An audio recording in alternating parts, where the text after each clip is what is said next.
So choosing an agent based on fee alone is so short-sighted.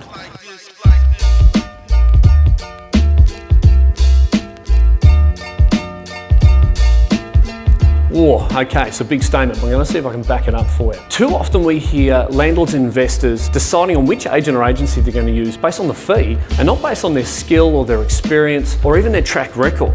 Now, fundamentally, I get it, and the reason for that is most of you are hearing the same thing. Every time you interview an agent, they give you the same promises of zero tolerance policies on their arrears or detailed condition reports. But the reality is, what you often get is very different. You often end up with a young, inexperienced agent who's never even bought a property, let alone understand the meaning of a negative gearing or what you're truly going through as an investor. So I'm not going to try and focus too much today on what it is our company does to try and be very different to that. What I actually want to talk about is just the maths. I want to talk about the fee. So let's break it down. I'm sure we've all been to Bali or Indonesia and we found ourselves bartering with some street stall over 10,000 or 20,000 rupiah for a bintang singlet or a pair of flip-flops, only to come back later on realising that the reality is you were fighting or negotiating over $1 or $2. I believe that negotiating fee is very similar. Let me explain, because it might be losing you a little bit. So look, in our area, the difference usually between the dearest and the cheapest agent being 1%, maybe 2%, at worst the difference is 3%. Now on initial situations or on first impact, I guess you could say that's a big difference. It's a 20 or 35%, maybe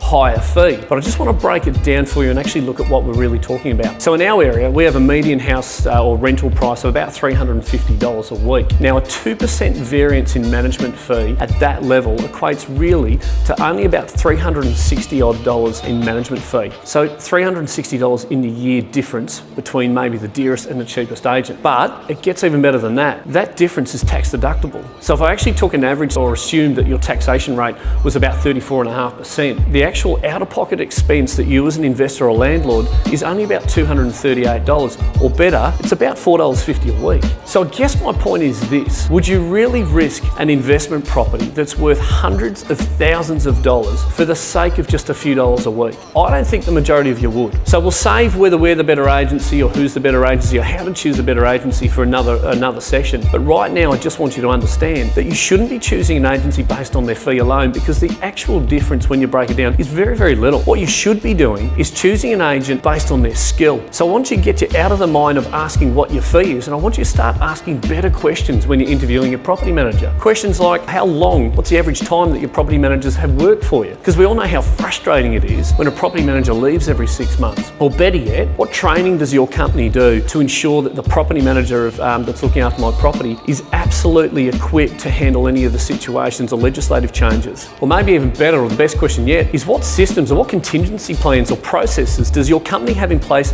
for when things do go wrong? Because things go wrong. Good tenants turn bad. Health problems, loss of employment, divorces. So even when you've got the absolute best tenant as a landlord, sometimes things go wrong no matter how well your property's managed. So what you actually want to know is not what fee are you charging. You want to know, what are you going to do when things go wrong? That's a far more important question to be asking. So guys, at the end of the day, we all want to get the best value for money. I guess what I'm trying to do today is explain to you the best value for money doesn't always rely on whether you're being charged 5%, 6%, 7%, 8%. It actually matters what they're going to do when things go wrong.